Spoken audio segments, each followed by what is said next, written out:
today's morning power-up call, which is for me solidly in the evening time. I'm glad we're able to still make this happen. It's good to do these calls. It's good for us to hop on these together, to take some time to share some insights and to help you guys further progress on the path. Let me triple check, make sure the audio is working. The audio is working. Excellent. Before we dive in. So I want to do this as a Q&A session. So this is an unorthodox time. There's probably just a few of you on the call compared to our normal numbers. So if you have a question in your mind about improving your mindset, getting greater focus in your life, managing your time better, progressing through the bootcamp faster, landing a client faster, and it has to do with your mind, it has to do with your ability to manage yourself, manage your emotions, manage your times, and manage your learning, ask it in the chat right now. I'm just going to be checking the live chat here in Rumble. So let's go ahead and I want to see what questions you have. Okay. And I'm going to go through and answer some of the good ones. So we've got a few in the comment section below here. Let's see here. Best advice for someone on their first day. I'm actually going to answer that one really quickly because that's easy. The best advice for someone who's on their first day is to dive straight into the bootcamp and start consuming the materials and take notes, right? In the videos, I share a lot of important insights. I share some key perspectives that will help you propel yourself through the program and get to making money as quickly as possible. Pay attention to what I say. Read the other comments the students have made, but watch the videos, take notes, and start applying action. Do the actual missions for each stage of the bootcamp, and that'll help you go through significantly faster and get to making money as quickly as possible. So let's see here. Saving the world. I will answer that question to a private few. That is a very personal and important story to me. And I typically only share that with trusted brothers that I have vetted previously. So perhaps I'll share it with the rest of HU, but for now, that's something I'm going to keep to myself. And for those few who earn the ability to hear that story. But here's another question here. Someone asked, what is a good way to manage my time with school and the program? And what sites do you actually implement the copy you made on Google Docs? And where do you learn how to build them? Okay, so how do you manage? Those are two questions. How to manage your time, and then how do you actually go out and share, like what happens after you write the copy, right? So managing your time between school and the actual program, like you're going to have certain obligations you're going through in your life, right? There's certain things you have to do. Some people don't have a lot. Some people have a few. Some people are still in school. They're still young people on their way up, and they haven't earned the right to dictate how they use their time completely, right? What you need to do is you need to find a way to get through all the stuff you have to do as quickly and efficiently as possible, and then use the remaining time that you have to, you need to invest in your health, right? You need to make sure you're training. You can get a solid training session in 30 minutes a day, right? So you get that done, and you take the remaining amount of your free time and you use that to learn the skills and start finding clients as quickly as possible. You need to dedicate all of your remaining free time towards that. Once you've used that time effectively to earn your first money, it's a lot easier to turn around and reopen the discussion with other people to where you can maybe change the amount of time you spend on school, the amount of time you spend focusing on that, so you can shift more of your focus to things that's already making you money. As far as like where the copy goes, so once you land a client, you'll decide on one piece of copy that you can write for them. Maybe you'll decide to write some emails. Maybe you'll decide to write a landing page for them. But the process basically goes like this. You decide what you're going to write. You turn around, you do some research. You create a first draft in Google Docs, right? You send it off to the client. You go back and forth. There's a revision period until you land on the final copy.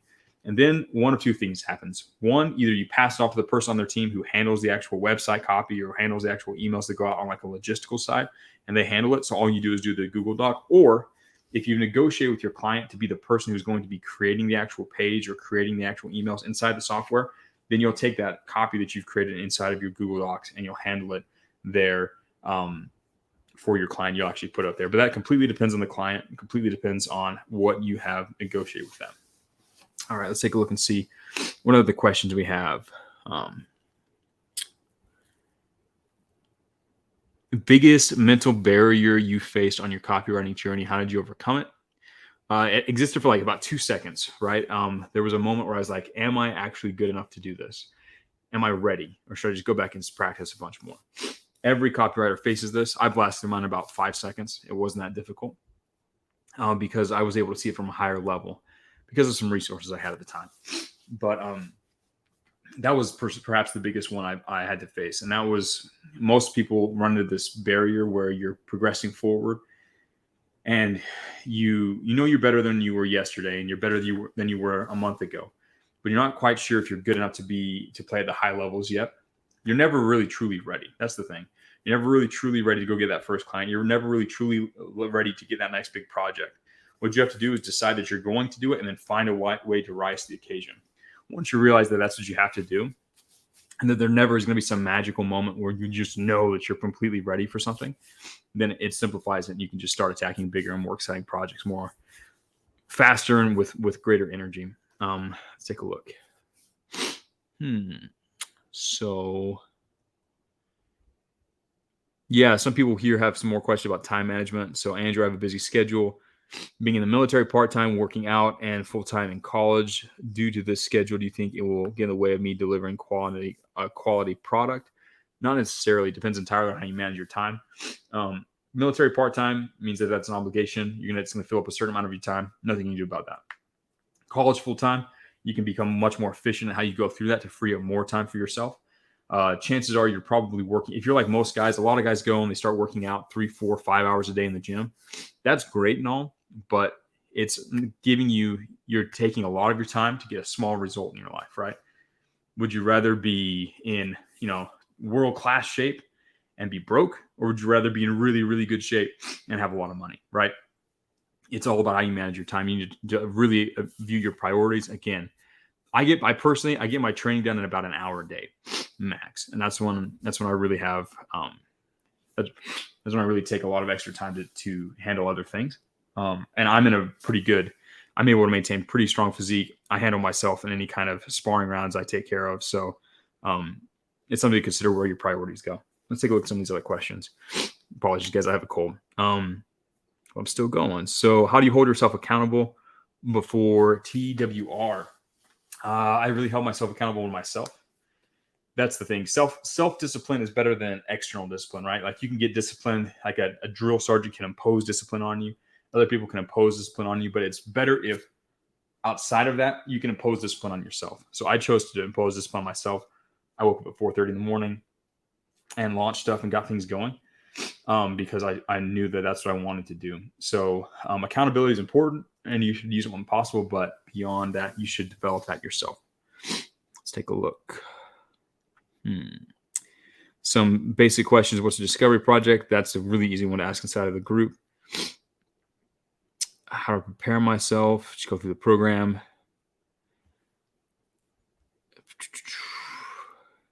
What's the best way to develop an iron discipline? Good question, right? Now, there are some really cool methods and tools I have at my disposal that I am not at liberty to share with you guys when it comes to developing a iron mindset. However, I can tell you this. What you can do is you can focus on making small promises to yourself and then keeping them time after time. All right. If you set a small goal for yourself, you say, I'm going to sit down and I'm going to work for the next 15 minutes, no distraction, no phone, no nothing. I'm just going to get the work done. If you sit there and do that, that will strengthen your ability to turn around and do that again the next time and the next time and the next time. Continue to make small promises to yourself. Continue to live up to those small promises. You will begin to trust yourself, and that will give you stronger discipline to approach the bigger things. All right. Let's take a look at the last. I'll maybe answer one more here. So,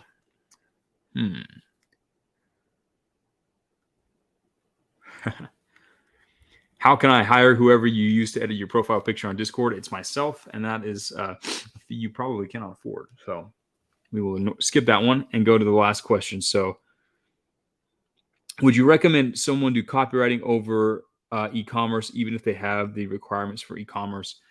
Not necessarily. E-commerce, if you have the requirements for it, you will definitely use the things you learn in copywriting to launch it. But if you are interested in doing and launching a brand online and you have the requirements to do so, I recommend you do it. The e-commerce platform is fantastic. The lessons you're going to learn over there are really valuable, and you can take what you learn in copywriting and apply it over there. All of his best students use both of my stuff, and a lot of my best students are people that use a lot of his stuff. That's one of the powers of this entire program, is that it's synergistic. It all blends together and all helps you go. So I would definitely recommend, if you meet the requirements, definitely give it a look. If it's something you want to do, by all means pursue it. my friends, this has been a good call. I kind of enjoy these Q&A sessions. I think we'll probably move to every Sunday doing a Q&A session like this, in addition to our normal power-up calls. We'll definitely get the schedule back to normal. Before we go, I just want to let you guys know something. I am extremely grateful for what copywriting has done in my life. I was sitting with my family today, spending some time with my parents. Was able to fly them in and experience some time with them. Got a lot of beautiful opportunities lined up for my family moving forward. I myself have been able to enjoy a rich experience with my immediate family, my friends, and I was tracing all back, and it's all the success I've had following the stuff I teach you guys inside of this program. I'm extremely grateful for what these principles have brought into my life and into the lives of those I care about. And I'm excited for you all to start using these. And it's fun to start to see some of these lessons start to pay off in a big way for you students. Again, I was at a really nice dinner at a nice steakhouse a few weeks, I guess, earlier this week, and I ran into an HU student, a copywriting student who was there in the same restaurant, enjoying the same wonderful meal that I was, essentially. And that was a powerful moment to see someone else winning and using what I taught to win and experience a wonderful life. So continue to use the stuff in the program. Continue to ask me questions. We're just beginning. We're just beginning anew. Every day is a new opportunity to continue to improve this and to grow this program and to grow the level of improvement that it gives to your life, the level of change that it gives to your life. So as you guys go through, feel free to tag me in the chats with questions. I'll get to them as I can. But this is a wonderful process. I'm glad to be here. I'm grateful for what I've been able to achieve in my life because of what I teach you guys. I'm excited for you guys to begin to experience it as well. So with that being said, we're going to end the call. We'll do this again tomorrow. This has been great, and I hope you guys are able to enjoy the rest of your day wherever you are across the world, and we will turn around and do this again in a few more hours, essentially. We'll do our normal time tomorrow, but I'm excited to talk with you guys then. It's been a good call. You guys have a wonderful rest of your day. Take care.